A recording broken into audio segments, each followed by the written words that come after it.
Welcome, everybody, to Road Work Ahead, a podcast that explores the unmapped future of business and technology. My name is Sam Gert, and I am your host. I talk a lot about new technology with my guests, but maybe the most valuable way to connect with your audience isn't new at all. Email has been used and abused to the point that most people, marketers and salesmen especially, have given up on investing any real thoughtfulness into their approach. As an industry, we've reduced it to a numbers game. But email could be so much more. We should be realizing that it's the last remaining opportunity to claim complete ownership of a communications channel. And it's your best shot at collecting and leveraging the purest customer data you are ever going to get. This week, I sat down with Yuval Ackerman for what turned out to be a masterclass in ethical email marketing. Yuval is one of the most thoughtful marketers I've ever met, and she's somebody who's absolutely nailing the human connection in this present age of terrible AI writing and cold emails that nobody asked for. Trust me, you'll want to take notes for this one. I think the first question I want to ask is, why is email, so many years after it came along and kind of blew everybody away? You know, we're close to 30 years in now with email. Why is email still such a valuable channel? Why is it worth investing in? Sure. What a wonderful question. Let me just correct you to begin with. We're talking about 50 years of email. Okay, 50 years. 50 years since 50-ish, since the first email was sent. Why is it so powerful? Why people need to give it more credit? First of all, let's go back to the basics, right? Email is an electronical mail. Now, I don't know about you, Sam. Back when I used to live in one permanent place, I used to love opening my post box every day and see if I have letters inside, regardless of, what letters those were. And we're talking about bills, right? But I was very excited to see my name on letters because there's something about this feeling of this direct communication that no other channel that I've seen so far can replicate. So first of all, it's this really direct connection, human connection. Second of all, all of the research in the world in the past couple of years has shown that email is actually the most profitable marketing channel out there. We're talking about, on average, a return on investment of something between $38 to $44 for every dollar spent. So that's powerful. And last but not least, let's not forget that an email list that you have, that you nurture, that you grow is yours. No algorithm, no social media platform, no billionaire can take it away from you in a blink of an eye. It's something that you own. It's something that people opted in, hopefully with their consent. And this is so powerful. And people who don't understand that this is, I'm biased obviously, but the most important marketing channel that they own need to start seriously thinking of how do they get to the point that they have one and they have a list that they can rely on. It's such an interesting point. I feel like we don't fully realize what ownership of data, of access, ownership of access means. Maybe we go into that a little bit more. Why is ownership so important? What's happening with other channels that would make someone owning their email channel such a valuable thing? That's such a great question. So let me use an example that happened to me a few months back. I'm using, for my own marketing, I'm using LinkedIn as my main channel, aside from my email list, obviously. And I have a couple of thousands of followers over there. I don't have as many people on my email list because email lists are something that, not many people like to be on, and that's completely fine. But then one day I went to this networking event and I connected with a lot of new people.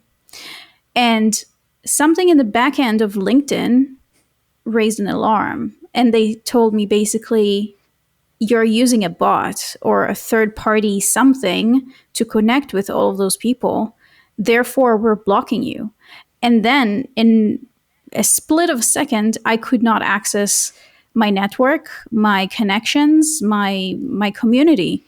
And that is something that, luckily I have my own email list. So if I had to rely only on my email list, I could have. But still, LinkedIn is not mine. And who knows what's happening in the background. And it's not something that you can control. And who knows, that was my first strike, so to speak.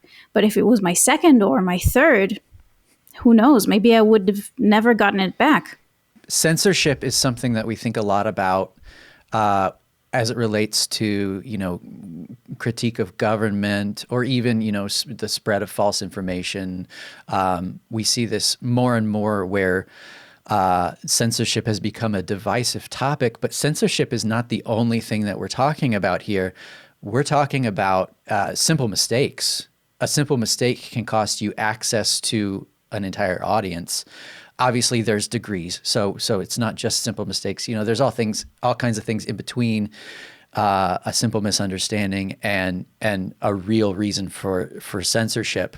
The point I think that you're making, though, is you have somebody who is not you, who doesn't know you, who has their own agenda, who has absolute control to turn your voice off with the flip of a switch. And admittedly, oftentimes they're not even aware that they're doing it. It's automated, or it's behind the scene, or even, a third party is handling it for them. So there you have another level of ambiguity. Who is actually in control of your channel? And more so, I mean, go and figure how to restore everything, because all of those big social media platforms, they don't really care about your profile, even if you're paying a lot of money for ads sometimes. I mean, go fish. That's absolutely right. It puts email in a stunningly new light if you take a minute just to rest and think about it right there. Just saying, okay, what do I actually own when I have this big following on social media? What do I own? People say, well, you own your channel, but if your channel can be turned off for any reason, then do you actually own it? Let's redefine what ownership actually is. Mm-hmm. How about data privacy? How does that play into this?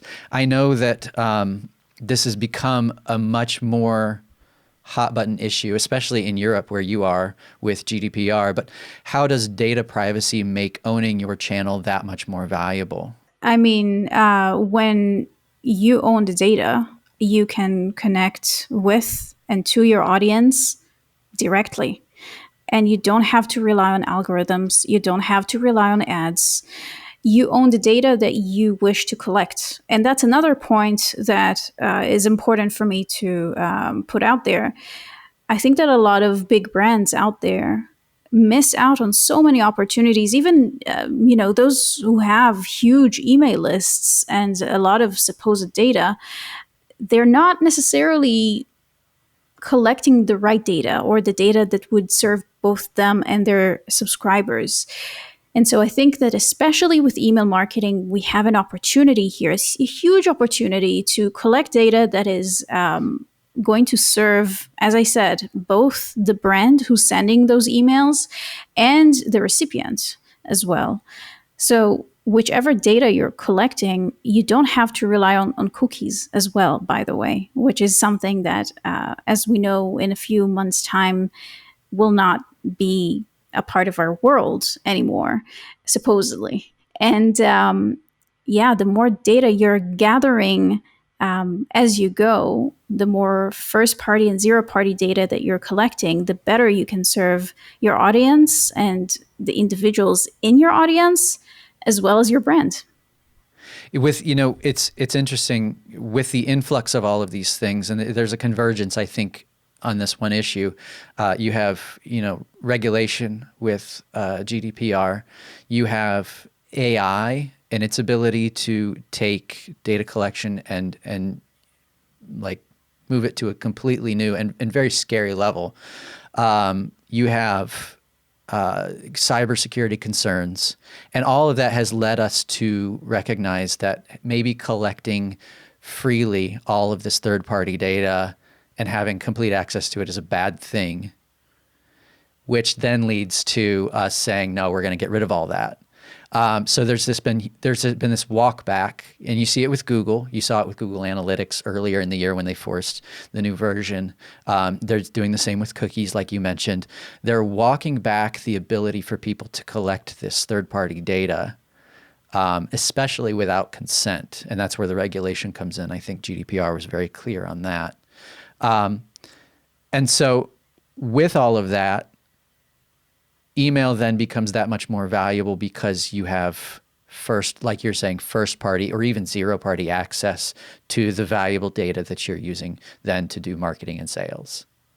Yeah, correct. And it's a huge question here to ask of which data are you collecting and how, so it both complies with the rules that are here in Europe, for example, but how do we also use those rules or those limitations, so to speak, to actually benefit from the kind of connection that we want to nurture with our audience?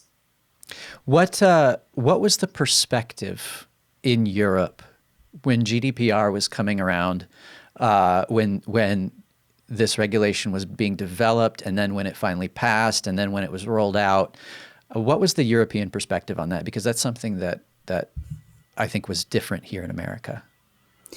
I could not tell you myself because I wasn't there in the field when it happened. I can only assume that people were delighted that their privacy is being kept by the rules and by laws, and that someone is taking care of them and of their privacy. That's the overwhelming sentiment now then, is that GDPR is a good thing.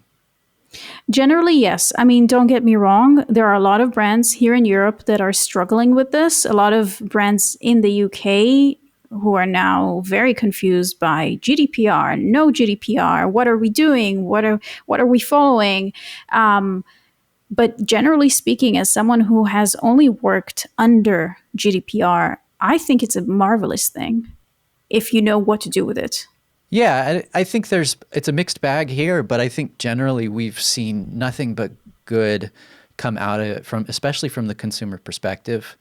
And I think in time, once we see more of the advanced data analytics that, say, AI can provide, we're going to realize that having that vast amount of third-party data is actually counterproductive. And I think what I mean by that is the consumers will rebel against it, and by using it, you'll only be able to be accused of manipulation, of spying, of all of these negative things, and so I do think, and I believe you'll agree wholeheartedly with me on this. I do think that when a brand takes the time to build a trust relationship and collect data firsthand, that data, number one, it's way more actionable. And number two, it's a positive reaction from the consumer when it's used rather than a negative reaction. Absolutely. It is a win-win situation. Again, if you know what you're doing and if you're taking the time and the resources to invest in strategic thinking of data collection and email marketing as a whole. It reminds me of when your spouse says, they drop hints over and over again what they want for a birthday or for whatever, and you listen and are attentive and you deliver, and there's that satisfaction there, versus when you go in and you read their diary or their journal. You say, "Aha, I found it," and then you go and then you go by. Obviously, one's going to get a positive reaction and one's going to get a very negative reaction. I feel like that's what companies need to see. We're scaling up to that degree. It's like, do you want to read their diary or do you want them to drop hints and you pick up on it and get that rewarding experience?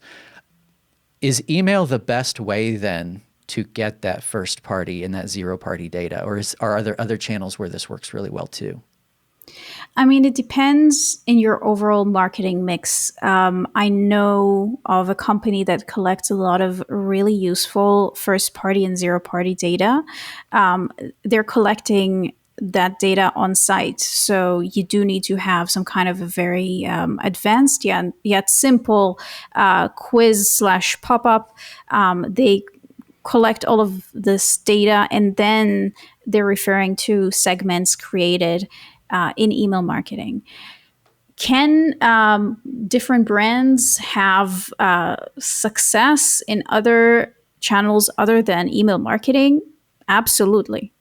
However, if you do want to step into this room and make the best use out of it, I believe, and also the research has shown, that you can turn it to be the most profitable marketing channel out there, and the most community and audience nurturing there is out there. Because everything basically stems from email and then goes to different or other platforms like Facebook communities or Slack channels. So then, if email is the most valuable way of getting this, we have to talk about building audiences and how you accomplish that. Because building an email audience, in my opinion, I've been in marketing for 15 years, is one of the biggest challenges compared to audience building anywhere else. If you're attempting to build a list of really engaged and valuable contacts, how are you convincing them to opt in? What's happening before they're a part of your list? So you either need to tap into their what we call in copywriting pain points, which is not something that I'm a huge fan of, but it's working if you know what you're doing and you're not doing this too aggressively. And you're basically solving a problem, or you're promising to solve a problem. That's one way. The second way has to do with some kind of exclusivity or some kind of entering a community, if that's something that your subscribers, your ideal subscribers, are interested in. Basically, it all boils down to what interests them right now and what's in it for them to give you their precious email address. Because let's face it, basically your email address is basically the last sacred space or property in the internet that is ours, fully ours. So it needs to be worth it for whoever is seeing your pop-up or your sign up form to want to join. So if the email marketer then is taking that perspective, which they should, that that their target's email address is precious, that it is special, how are you treating the person behind the email address in order to communicate that in all of that pre-opt-in content? Well, you basically treat them as people, not as walking wallets. And you market to them as you would like to be marketed to, with dignity, with respect. And you basically treat it as if you're dating someone. I mean, the last thing you would want to get when you're dating someone is to meet someone and all of a sudden they're just forcing themselves on you with, okay, let's jump into bed and, buy my things. That's not working anymore. If that's not what your subscribers want, and most of them don't want that, then it's not going to work. So you treat them with respect and you build this connection first, and you tend to their needs and you show them what you're capable of with your solution, and you start from there.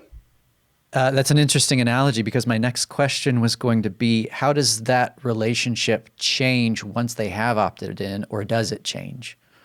It does change because, again, there's this best practice, so to speak, especially with e-commerce, which is one of the main audiences that I'm working with, or the main brands that I'm working with, that you have to push your product as soon as possible and get the product into your subscribers' hands so they can make up their minds and see whether or not they continue with you. Yet again, most people see your welcome sequence and all you're saying there is how we founded our startup or how our story began, and here's 10% off, and here's free shipping, when in fact that's not what most of your subscribers want from you. They want to hear what's in it for them. Yet again, how can you solve their problems, and how can they connect with you as a brand and the people behind the brand, not jumping into bed right 2 minutes after they subscribed. So you're promoting then pushing, I shouldn't say pushing, creating an intermediary, I guess, space where you're engaging with new opt-ins before the selling process. Most companies don't have a lot of content there, and they don't have a lot of eyes there. They're not necessarily looking at that intermediary space. So how do you, in your own role as an email marketer, how do you encourage clients to invest in that space from opt-in, in between opt-in and selling? Right. So I usually talk about the welcome experience as a whole as something that every brand on earth needs to take care of. And that includes the opt in, that includes the thank you page or the success message, and the welcome sequence. Now, usually in most cases, I do see that pretty much, and I'm generalizing, pretty much every brand out there is lacking something in one of those stages or more. So when it comes to the opt-in process, you definitely do want to collect data, first and zero-party data from your new subscribers. You want to ask them what is it that they are interested in.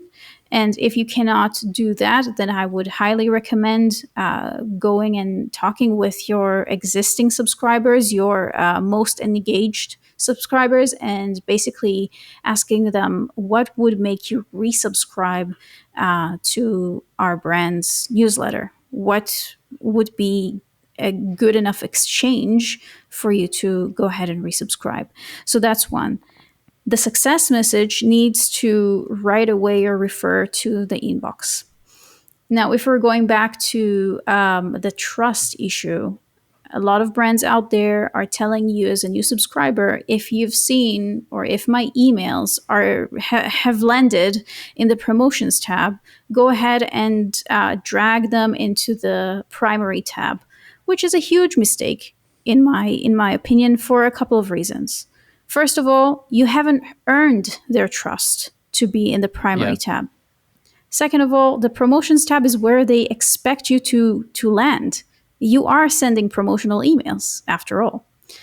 And then there's the welcome experience, which, as I mentioned before, is usually a very quick, hey, buy my stuff right now or forever hold your peace. And that's, all the fake scarcity and urgency is something that I can talk about forever, but it's very, very unnecessary in today's age. It sounds like then what you're doing on the back end is a lot of segmentation, paying attention to engagement on an individual level even, and then pulling multiple lists, multiple segments. Is that something that you're doing on every email list, or is it something that you're only doing when you reach a certain point in terms of numbers? It's something that you need to do as soon as you possibly can, of course, within reason. I mean, I wouldn't segment your audience right from the get-go into 10 different segments or 20 different segments. That's not something that, you can manage that, obviously, but it also depends on your resources and your manpower, etc. I like sticking to very basic segmentations, depends on the brand, depends on the audience, and that's something that I definitely recommend anyone who can to start investing in from pretty much day zero. Do you like automation for this process, or do you prefer to do it yourself then? Oh, those are a must. I don't have the time to sit and segment my clients' subscribers. I mean, it's just not possible. I was just curious because you take such a personal approach to all of it. I was just curious if automation played a part in it. I think along those same lines, you could ask the same thing about third-party data. Do you use third-party data when you're making those decisions, or do you insist on only first and zero party?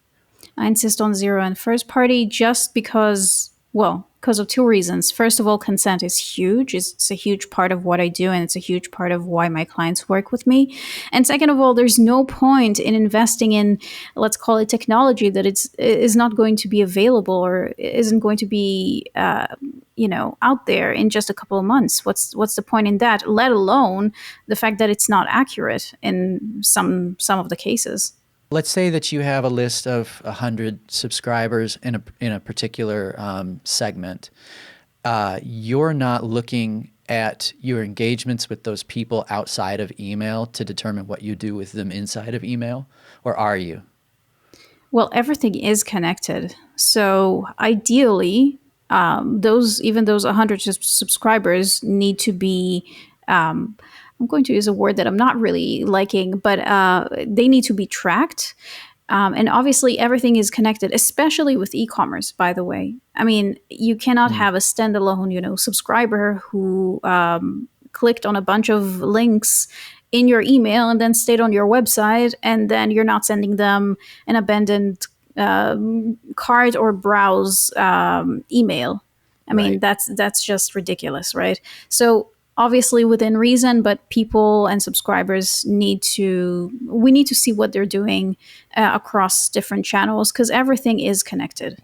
It sounds like the basis of what you're saying is when you start treating people like people and respecting their privacy, their boundaries, there's still an expectation that you're going to use the tools that we have, like tracking, like automation, to make our ability to reach so many people that much easier and more effective. But what we're not doing is crossing that line into using the tools in a way that the consumer maybe doesn't understand or in a way that they're not aware of. Or in a way that they don't consent to. Definitely. I cannot tell you how many times I've seen my email address being spread across different lists, even though I never opted in. I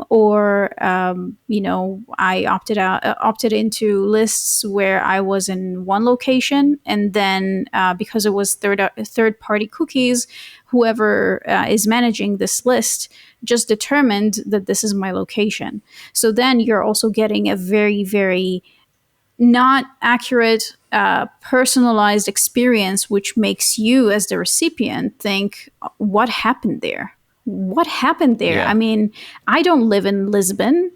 Why do you have it in your system? So Yeah. it creates a very generic experience, which is the last thing that we want to let our subscribers feel. I think this is an area where marketers who deal less with GDPR are probably deficient, and that is the granular level at which opt-in is expected or necessary in order to be above board, but also in order to be effective. We tend to think that for a particular business, if we get an email from somebody, then within the purview of that business, we can use that email however we see fit. And not only is that not true, at least by this GDPR standard, which is a European standard, not necessarily an American standard. Not only is that not true, but it's also not helpful because what you're doing is you're risking frustrating the end user, the consumer, rather than actually meeting their need, which presumably if you've built trust up to the point that they gave you their email, you're really betraying trust. Oh, yeah, absolutely. And it's not something that I'm only seeing happening in Europe. I'm already seeing more and more people all over the world just posting things, all across social media, just saying, you really, really messed up this first impression because all I wanted to do is to have, let's say, we're talking about small businesses here, but all I wanted to do is to have a demo with you or a coffee chat with you. And I never consented that you would add me to your list. You never asked me for my consent. And so it's very, very hard to correct such a bad first impression. And that's what I want each and every one of our listeners to remember. So a very common workflow that we see often is someone will create a piece of content that's valuable, and then they'll put up ads for that piece of content, solicit an email in order to get that piece of content. All fine and good. What happens next, though, is they take that email or that phone number or whatever it was, and they immediately reach out for a sales call for their platform or their product that's not necessarily super related to the piece of content. And what this does is it creates a little bit of confusion and a little bit of frustration because, first of all, it should be apparent. If I gave you my email address to get this piece of content, I wanted that piece of content. I didn't necessarily want something else. And secondly, like you're saying, you didn't ask for permission to give me the sales spiel. You gave me you asked for permission for this other offer, and I think that's the granular part that we miss out on here. And I think it is uniquely something that belongs to marketers that aren't necessarily paying close attention to things like GDPR.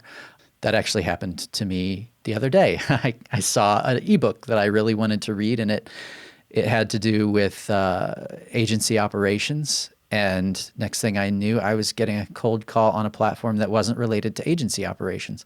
And I was confused how that happened, but it was because of that first interaction. Something to be aware of, absolutely.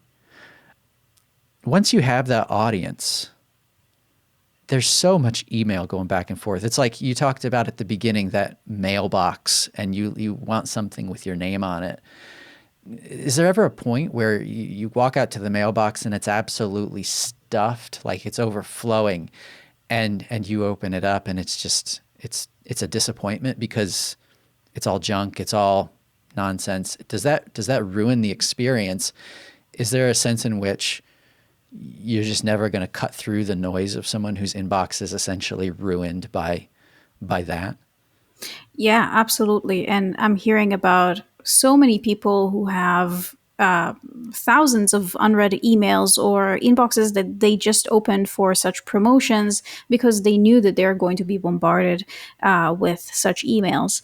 And that's one of the main challenges that I think e-commerce brands and sometimes other B2B brands just don't realize what's happening on the other side, or how is it the emails are being perceived, or the cadence. There are no quick fixes to that, I do have to admit, but I would definitely invest in a good welcome experience. A good welcome experience means that your subscriber is going to remember your name, your sender's name, and they are going to automatically link your value with your sender's name. So then it doesn't matter which subject line you're sending your email with, they're always going to open, or they're mostly going to open most of your emails. So that's one thing. But another thing which I really love talking about is giving your subscribers the autonomy and the power of choice to decide how many emails they want to receive. And for that, you do have to have a little workaround, but I definitely recommend any brand out there to have a more than basic preferences center where your subscriber can just go and say, listen, I just want to get one email from you every month. I want to receive 2 emails from you a week. But given people really the power to choose their own experience and to play around with it, because at the end of the day, if we're playing around with that experience and if we're given that that power of choice, we're going to remember that brand that allowed us to do so much, much better. There's so much bad email out there, and it just keeps coming. There just doesn't seem to be an end to it. It doesn't sound like many people are believing what you're talking about. It sounds like that email is just something that they do. Is that your perception, or are people just believing something differently than what you believe? Why is there so much bad email? There's so much bad email because a lot of marketers have abused this channel for for far too long. And I think that people who believe that email is just not the way to go were only exposed to that kind of bad marketing and bad marketers who have forgotten what it is like to build and nurture a relationship with another human being through a screen. And so, I mean, it was also hard for me initially to reconcile this. Oh, I want to do email marketing, but email marketing is also so sleazy and so icky. So how do I find a healthy middle? And there is a way to do email marketing in a positive, helpful, useful way. It's just a matter of how. And I find that a lot of companies and brands that just choose to stick to the best practices without actually asking their audiences, is that what you want? Those are the brands who abuse email marketing and really use it as a channel. I mean, they might as well just stop emailing altogether, even though it works for some audiences, right? All of those so-called best practices. But I do believe that there's a way to do email marketing in a way that is useful, in a way that is human. It's just a matter of wanting to go one step beyond and choosing the hard work, because it is hard work to really get to know your audience and cater to their needs and desires. It is hard work. You cannot choose shortcuts just because your competitor has chosen, the 10% off your first purchase, and it worked for them, so it might as well just work for us. It doesn't work this way. Can you give me some examples of some of the best practices that you avoid? Best practices that I would avoid are any kinds of best practices that have been used, again, by your competitors with similar audience to yours, and you're just copying and pasting it. So that's one. Any kind of fake scarcity and fake urgency is a big no-no, because people can see right through it very, very instantly. Anything that has to do with lying, just straight out lying to your subscribers, or not appreciating their humanness and their being a part of your process and your journey. Because honestly, without your subscribers, who are your customers, you don't have any justification to keep your doors open as a brand. So those are the best practices in a nutshell that I would avoid at all costs. We have more and more. I see this companies, especially email service providers, offering tools, AI tools, often to help craft things like the subject line, to modify or edit the copy, even templating. Generally, is this something that you're wary of, or is it something that you're hopeful for? Both, actually, because I think that AI is really going to help us a lot with plenty of things. Would I rely on it as is and just send something that AI generated without double checking it? Absolutely not. Not at this point in time when we're recording this. I've seen a lot of bad copy written by AI, and I mean lots of it. Not only in email marketing, but just spread around and across the net. And if people think that it's not apparent, then they're lying to themselves mostly. So, what do you think then AI is gonna be able to do well? AI, at least in email marketing, is going to really help with building really well crafted automations that cater to different needs of different segments or different subscribers. That is something that I'm very hopeful for, because I would love to get to the point where I'm just going into whichever email service provider and just type create the segment that does this and that and this and that point, and create that segment, then tag anyone who clicks on those links, and then it just happens, and I don't have to drag and drop. Now, some of the ESPs out there are working on similar things with various levels and ranges of success. It's not something that I personally have seen executed perfectly, but it's getting there. Would you consider then using, let's say you've got AI doing pattern recognition in your interactions with subscribers, and in the process of pattern recognition, it generates insights into your audience. Would you consider using those insights third party, or would you be willing to use them and consider them first party if it's not necessarily a human that's picking up on a pattern? Well, I see those as first party, because people have interacted with our emails or with our website, and then AI that is just embedded onto our emails or backend or whatever gathers the conclusions. I don't see it as third party whatsoever, and I'm actually very thrilled to see such tools being used more and more in the future if they serve the audience in the right way. And that goes back to maintaining good trust relationship with the people on your list, because I think one of the things that we saw where there was this backlash was pattern recognition was used in human behavior before. The difference was, well, I wasn't interacting with you. You were just watching me. So in this case, because you have a trust relationship with a specific audience, because you have ownership of that list, the sense of ability to say use those tools to study and learn about your audience, it becomes appropriate.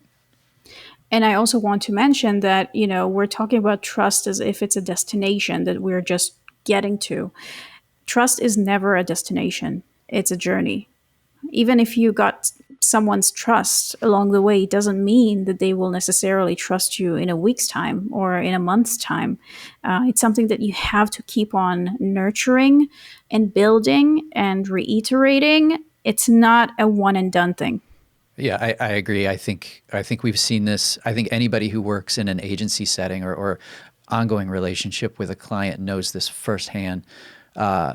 Even when we are dealing with our client, not necessarily marketing to their audiences, the importance of maintaining and building trust. We like to we can be guilty of putting the majority of the value in these relationships on the front end, and then being surprised when a few years down the road things start to go poorly, and it's because, well, you haven't been maintaining, you haven't been building and adding to that trust relationship. Yeah, I think that a lot of marketers out there, regardless of email marketing, they forget that we're marketing to people, and human psychology, as complex as it is, it's also pretty simple. As soon as you know what it is that you're dealing with and how people form relationships in the real world, that's exactly what you need to replicate in the online space. And I get that a lot of people and a lot of marketers, myself included, it's very human. We want to have shortcuts, we want to have quick wins, but eventually we cannot reach those quick wins with everyone straight off the bat. It doesn't work like this. There are humans on the other side. And as you mentioned, the cold calling a few minutes ago, it's just basically going from first base to third base in 2 seconds. It doesn't work like this. Before we leave it, I want to go back to the AI augmented email marketing and just ask, what about testing? Is AI for A/B testing something that can be incredibly valuable, or is it still kind of in progress? It's always in progress, and it is going to be very, very valuable. Any kind of testing that you can allow yourself to do with or without AI is going to be incredibly valuable for your brand and for your audience. So as long as that kind of testing is something that's even worth testing, and not everything is worth testing all the time, but if it is worth testing at that particular point in time, do it. Absolutely. What do you find yourself testing most often? I test mostly subject lines, sender names, all kinds of conditional content, depending on who's receiving the email. Yeah, and all kinds of different parts of the emails that could be personalized. Is personalization something that you've seen get more and more valuable over time, or was it always just absolutely valuable? It's always absolutely valuable. Yet again, it depends how you're doing that, because saying or mentioning someone's first name 7 times in a 300 word email definitely sounds like you're stepping into a car dealership. With all due respect to car dealership people, it just doesn't sound right. So personalization, again, when done right, it's extremely valuable. Can you give me some examples of personalization done right that might be a little bit more advanced than, say, just opening with the person's first name? Sure. I have seen emails that contain my name in photos. So basically, they use the personalization in photos. But personalization doesn't have to be necessarily with the first name, as you mentioned.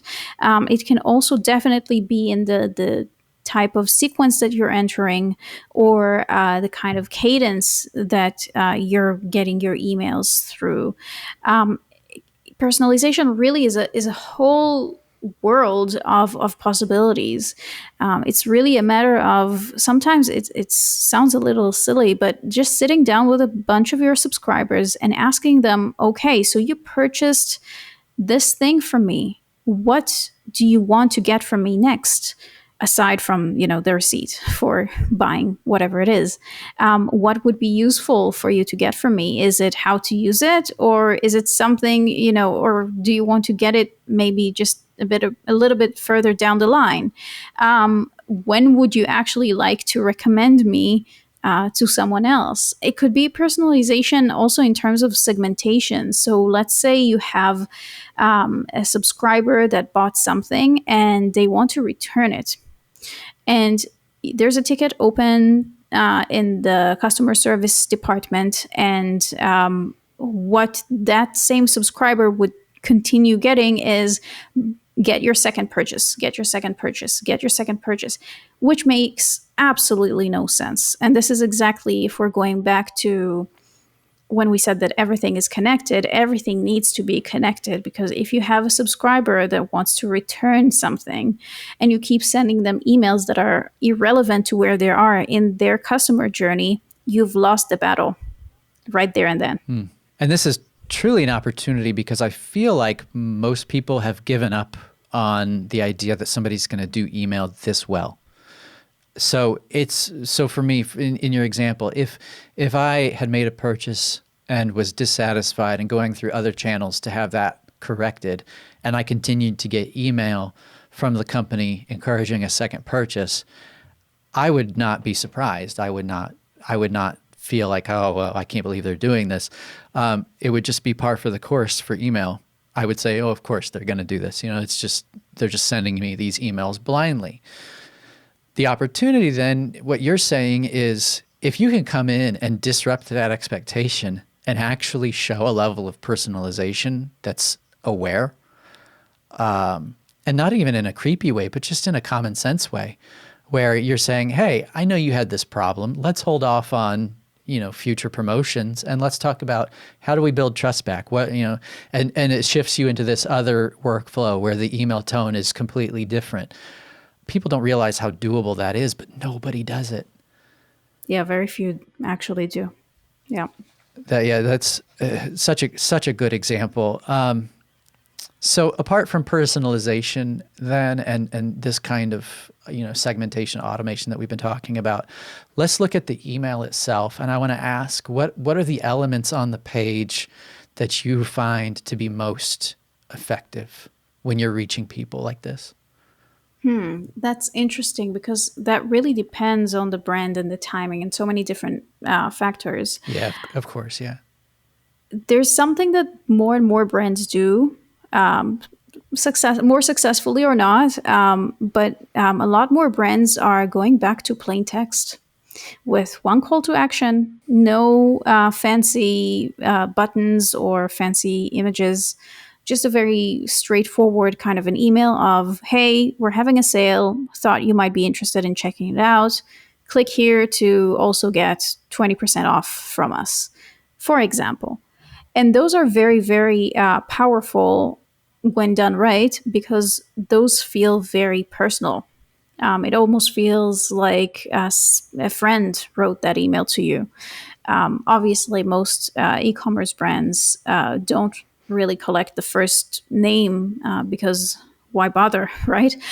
So you don't necessarily get that type of or that level of personalization.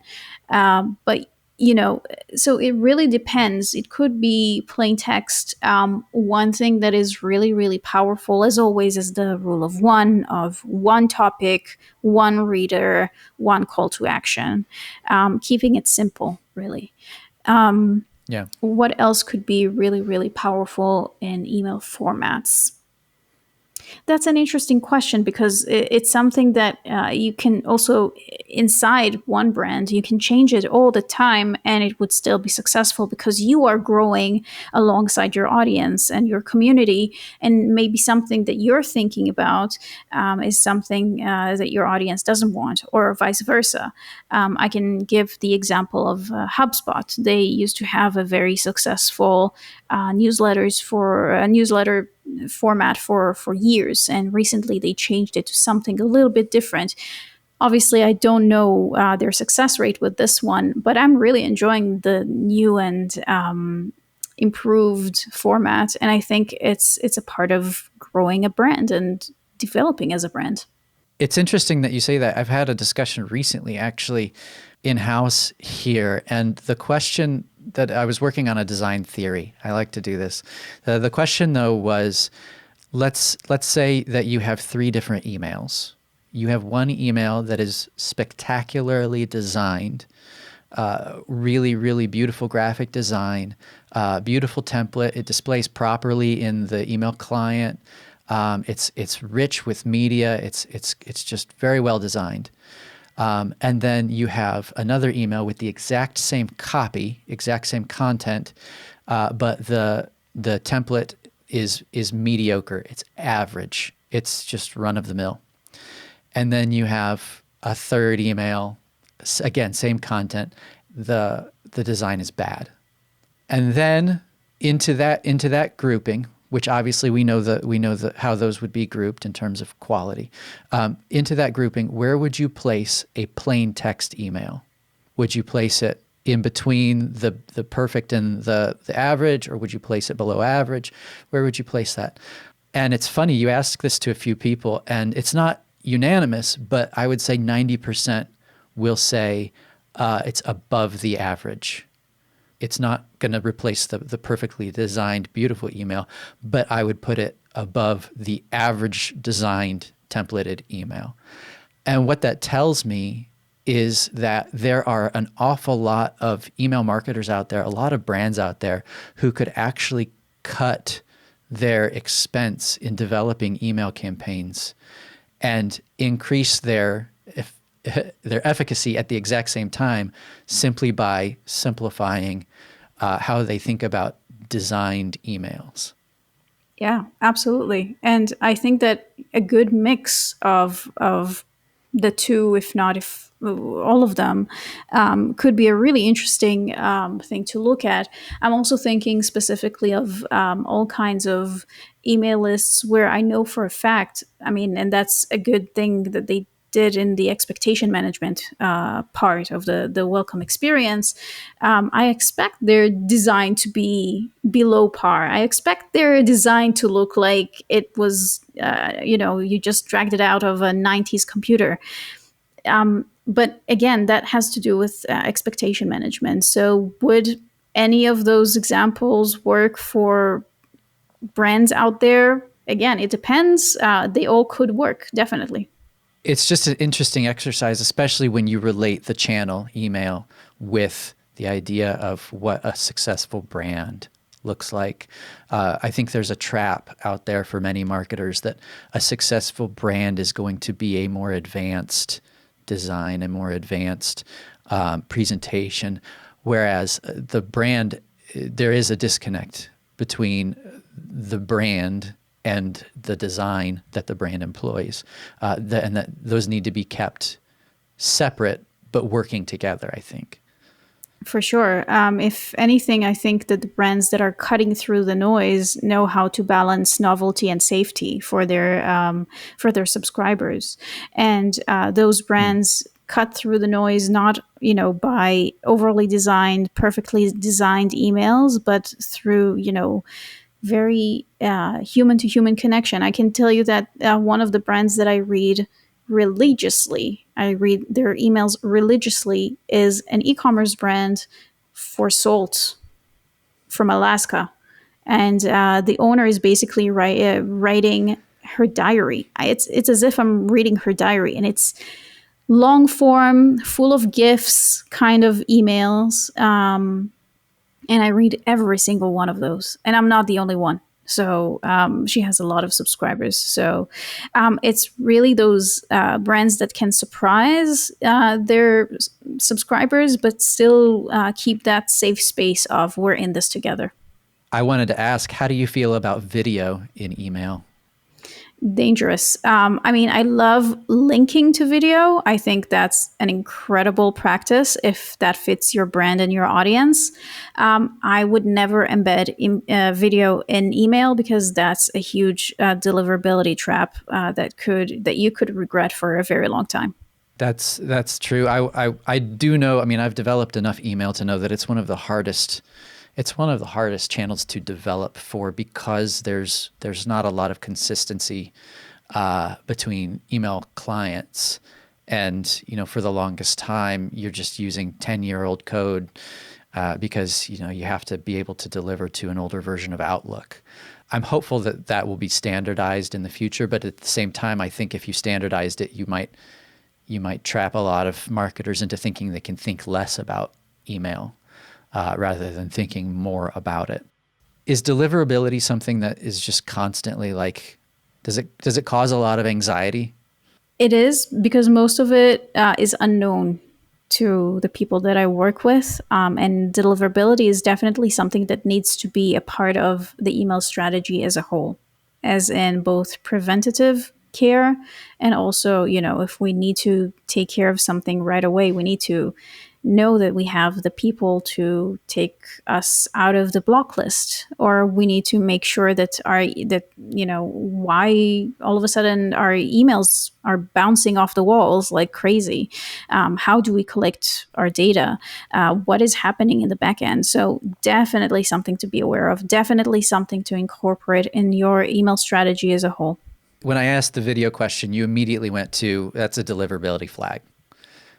So now I'm curious, what are some of those other deliverability flags that you're just conscious of always when you're writing emails?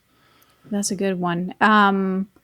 Links from suspicious websites would be a big flag. I want to bust a myth here. A lot of people think that there are certain spammy words that would get you blocked. Not the case anymore. I really recommend you to dig into this much, much deeper because it's not necessarily the case anymore. But you do want to keep your emails rather light in terms of their size. So don't include a lot of or too many emails, or make sure that you're rendering properly. No emails included in the email itself, but linked to somewhere else. Those are the sorts of things that I'm looking at to begin with when it comes to deliverability. It's something that everybody fears. I get it. I understand why, especially if you rely on email for a major part of your business. But everybody that I know who deals in email marketing, deliverability is something that keeps them up at night. Yeah. It can be so confusing at times too, because it's a highly technical issue for one, but then for another, we don't necessarily have insight into why there's a problem when we see a problem happening. Yeah, and luckily there are a lot of deliverability experts and a lot of great companies that could give you that kind of insight. If anyone is listening and needs that kind of insight, I can connect you to really good people. So let me know. what can we take from email marketing and apply to other channels to get more first party, zero party data in other areas of our marketing? We need to take it a step back and we need to ask ourselves, okay, this is our goal. How do we reverse engineer our way to getting to that goal? And reverse engineering those steps will give you, the idea of what is it that you want to collect, what kind of data do you want to collect, when, where, and how. I'm sorry, I'm just peppering you with questions. I find this all very, very interesting. Last rapid fire question, and then I want to talk a little bit more about what you're doing specifically, because I think it's really neat. What do you want for the future of email? What's your dream if you could have your way? I really wish more brands and email marketers will understand that we're dealing with humans, and as such, we need to treat them as such. I think we agree. That sounds like a really, really great future. Yeah. Yuval, tell me more about what you're doing with the cohorts. You're taking your expertise and you're using it to train more email marketers like yourself. That's my understanding. Can you tell me more about it? So when I got into email marketing a few years back, I realized that change has to happen from both sides of the spectrum. So that's, I'm working with bigger brands that have more budgets.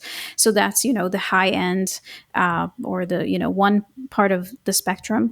But then there are also all the personal brand owners, the coaches, the consultants that need guidance with, how do we market to our communities, to our audiences in a way that feels right and sustainable.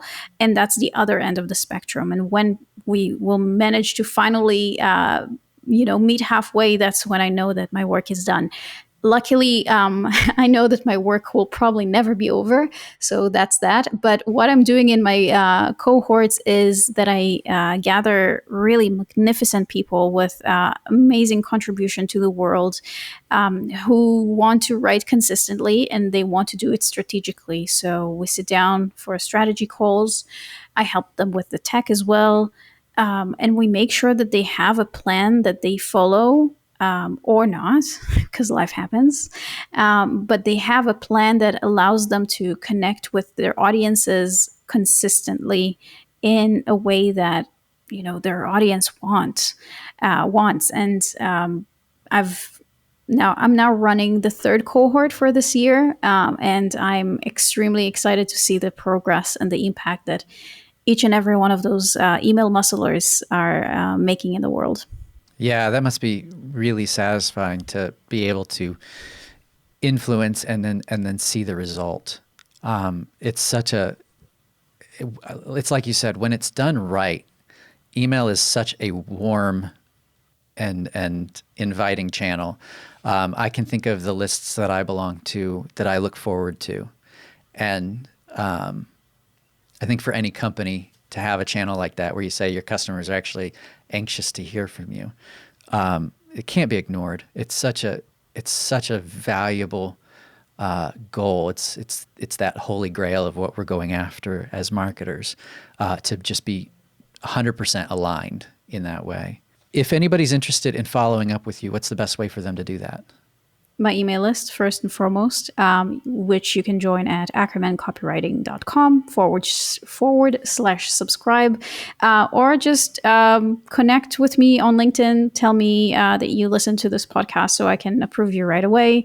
And unless I'm not on Instagram, LinkedIn anymore, and I'm blocked, and then I'm only relying on my email list, so join my email list. We'll put a link to that somewhere too so that people can get it. Yuval, thank you so much for talking with me. Again, this was a little bit different than some of my other interviews. I felt like I was just hammering you with question after question, but it's such a broad topic, and I feel like you do it very well. And I'm with you. This is something that I want to see change for the better in the coming years. So I really appreciate you taking the time to answer all of those questions and to give so much insight into what you're doing. We will surely follow up with you soon to see how things are going. Thank you so much for having me.